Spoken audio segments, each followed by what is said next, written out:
Muy buenos días, bienvenido a su espacio Síntesis de la Historia, donde permanentemente recordamos y hacemos reflexiones sobre cómo ha venido evolucionando políticamente Venezuela. Desde que nos separamos de Colombia en 1830 y nos dimos una constitución centrofederal que por primera vez nos hizo venezolanos y designó a Caracas capital de la República del antiguo departamento de Venezuela integrante a la Gran Colombia junto con la Nueva Granada y la Intendencia de Quito. Entre 1830 y 1848, eso fue lo que se denominó la época de la oligarquía conservadora. En 1827, el Libertador, ante la crisis política que se había desencadenado en su más grande sueño de unión, que fue la creación de la República de Colombia, Páez recibió al Libertador el 20 de enero de 1827 hasta el mes de julio del mismo año. En ese momento lo designó ya no jefe del departamento de Venezuela, sino jefe supremo, que fue la nueva denominación del cargo que le dio el Libertador. Hasta 1863, prácticamente la figura del general Páez copó el escenario político de Venezuela. Fue el líder fundamental. Comenzó a darle base estructural a un incipiente Estado constitucional, a la formación de la República. Convocó valores fundamentales para comenzar realmente a convertirnos en un país desde el punto de vista republicano y territorial. 6 presidentes de esa época que van desde las 2 presidencias de Páez, las 2 presidencias del general Carlos Sublet, las 2 presidencias de José Tadeo Monagas y la presidencia de su hermano José Gregorio Monagas, culmina en 1848, cuando se inicia lo que se llama el Monagato. Fueron 10 años de una dictadura férrea,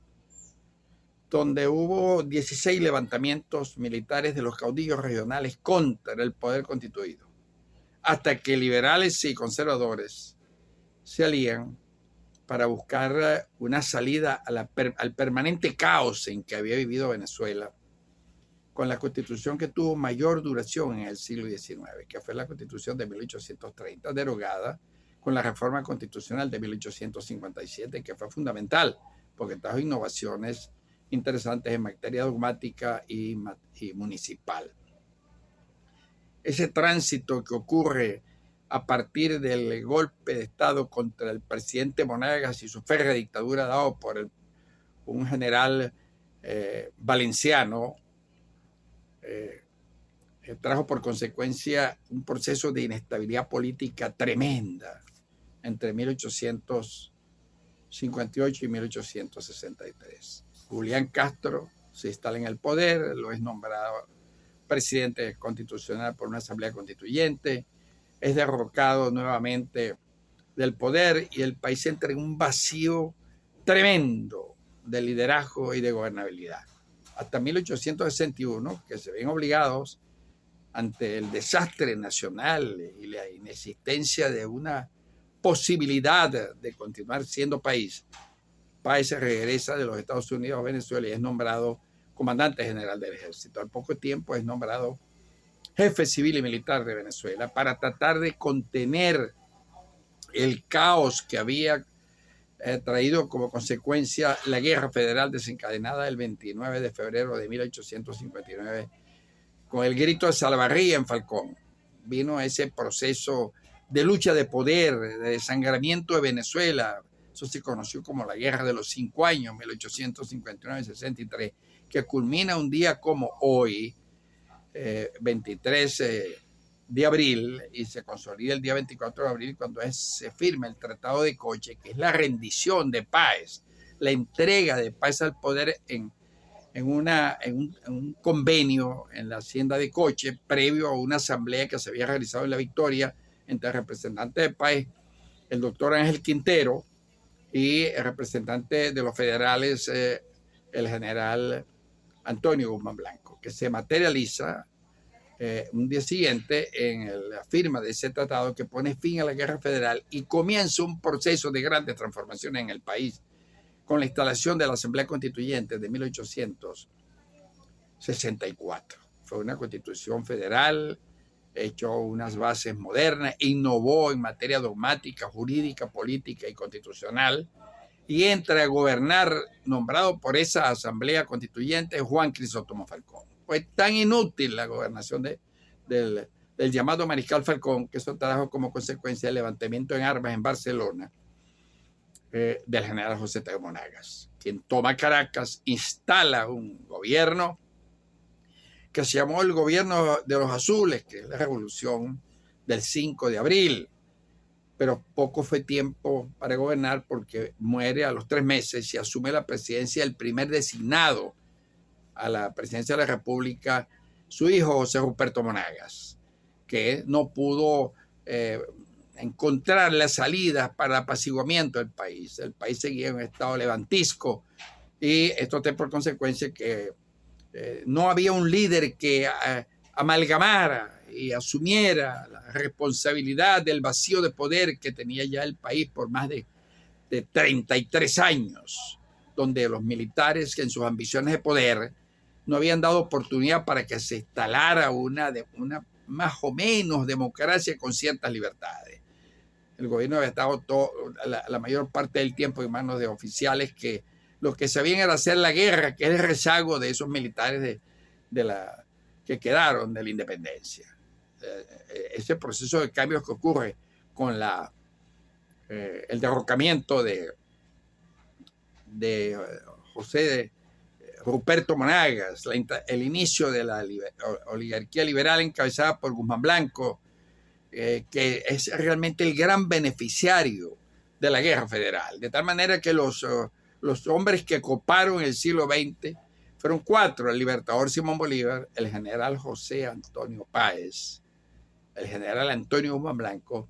y el general Joaquín Crespo. Ellos fueron los, vamos a llamar, los hacedores de la República, los que comenzaron a poner todo su esfuerzo entre revolución y revolución para 1899, que culmina el control del liberalismo amarillo, la República Amarilla del Guzmanato, donde el gobierno lo imponía el general Guzmán Blanco. Gobernó por 17 años el poder. El sexenio entre 1870 y 77. Después el quinquenio modifica la Constitución y acorta el periodo a 5 años e instala un nuevo gobierno y vuelve a repetir y reduce en otra reforma constitucional de 1870 lo que se llamaban los bienios, que eran periodos de 2 años. Y así funcionó el país bajo esa constitución y las otras 3 constituciones que vinieron posteriores a la reforma constitucional de 1874, el liberalismo amarillo se apoderó del poder. Fueron durante 40 años los que controlaron bajo el liderazgo del general Guzmán Blanco, quien sometió a su poder el control de eso que se llamó el caudillismo, un país donde en cada región, en cada estado, había unos 30 generales que eran los dueños del poder. En sus haciendas, con sus atos, hacían la guerra, imponían presidentes, provocaban cambios violentos, siempre por golpes de Estado, por revoluciones. En total, 29 revoluciones en el siglo XIX. El país no se había quietado. Lo quieta un poco Guzmán Blanco, que en su gobierno en 1870 sí hace grandes transformaciones de la fisonomía de Venezuela. Genera una serie de beneficios constitucionales, obliga a la educación a ser gratuita, transforma el sistema métrico decimal, crea el Banco Central, crea el Bolívar. Un hombre con una visión afrancesada de la fisonomía de Caracas, transforma a Caracas, se construye el ferrocarril Caracas-La Guaira y hace una serie de mejoras desde el punto de vista organizacional e innova en materia constitucional y en materia municipal. Le quita el registro civil a la iglesia, de tal manera que los matrimonios, las defunciones y los bautizos pasan al registro civil. Expulsa y se enfrenta con el 7º arzobispo de Venezuela, el, el famoso cantaurense Silvestre Gabriel. Y así culmina un proceso con 5 presidentes liberales: Linares Alcántara, Rojas Paul, Andrés Palacio, el general Crespo 2 veces, y finaliza ese periodo en un mar de corruptelas, como siempre han terminado los gobiernos que, como el de hoy, se apoderan del poder por la vía de la fuerza y utilizando la Constitución como instrumento para mantenerse en el poder, se declaran ilegítimamente los hacedores de la vida política de un país. En 1829 el Partido Liberal se fragmenta, había una gran corrupción, habían liberales mochistas, liberales anduesistas, liberales andradistas, liberales palacistas, liberales castristas y liberales gumancistas. Y en ese medio, ese vacío de poder y de corrupción, aparecen los andinos en 1898, que nunca habían participado en el componente nacional, ni durante la Guerra de Independencia, ni durante la Guerra Federal. Cipriano Castro el Guerrero, un liberal resentido, derroca en una campaña llamada admirable, porque en 100 días se ocupa, invadiendo el país desde Colombia, el 29 de octubre de 1898, y se instala en Caracas en el poder el 28 de octubre de 1898. Gobierna el país durante 10 años con una férrea dictadura, cambia la forma de administración del Estado y aparecen los 5 dinastas andinos, todos generales, todos del Táchira, todos con un concepto distinto del manejo del poder, de la sociedad y del manejo de los dineros públicos, y generan todo un proceso de cambio. Castro el Guerrero, Gómez el pacificador de Venezuela, López Contreras el hombre de la transición, Meirangarita el transformador inicial del proceso de liberación y de democratización lenta del país, como decía él, sin prisa pero sin pausa, y aparece la figura estelar de Marco Pérez Jiménez en 1958, luego de haber ocurrido 2 golpes de Estado, el de 1945, en la cual los norteamericanos fueron los responsables de la caída de Medina, porque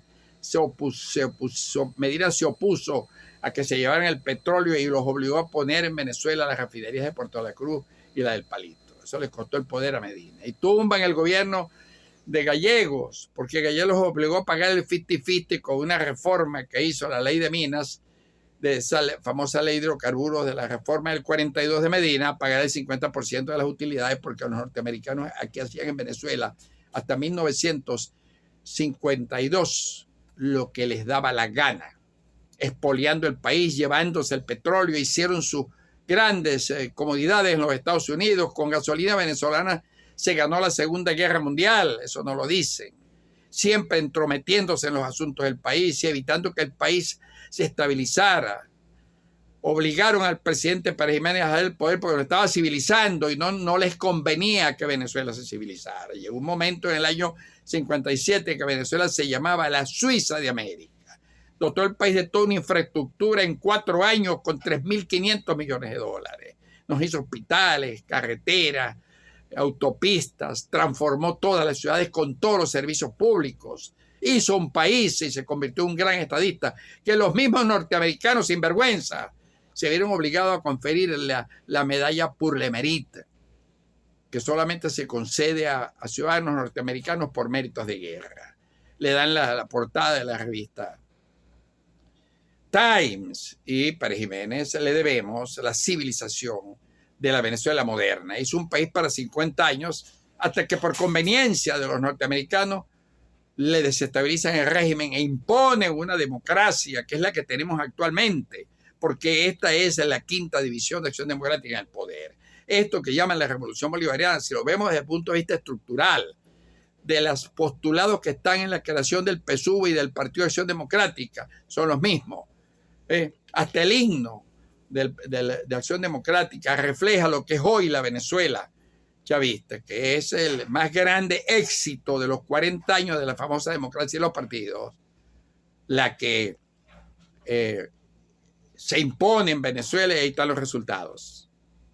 25 años de una democracia socialista que ha llevado el país a las peores situaciones, estableciendo un gobierno inviable con unas corruptelas inimaginables, apoderados del poder, del control de la sociedad, Y ahí está un país sin liderazgo porque no ha emergido un líder que capitalice el descontento nacional. Y así ha sido y así ha vivido Venezuela todo el tiempo, desde 1830. Un país de guerrillas, de magnicidios, de golpes de Estado, de revoluciones, de traiciones, de grandes corruptelas, desde que aparece el petróleo, que nos hizo cambiar la visión de lo real y de lo posible. Este es a grandes rasgos el país que tenemos actual, donde se hacen elecciones ilegítimas e inconstitucionales, y desde que en 1998, cuando se convocó una asamblea constituyente y apareció la figura de los referéndums que no estaban previstos en la Constitución del 61, se montó un Estado inconstitucional, de tal manera que todo lo que ha ocurrido entre la creación, la sanción, la promulgación y el referendamiento de la Constitución de 1999 es absolutamente nulo, de toda nulidad. Elecciones, ascensos militares, convocatorias a designaciones de los poderes públicos, todo está soportado en un Estado ilegítimo e inconstitucional. Les habló Eduardo Guzmán Pérez para nuestra cadena de televisión 24 Horas Noticias, en su condición de analista político y de presidente de la Sociedad Iberoamericana de Historiadores.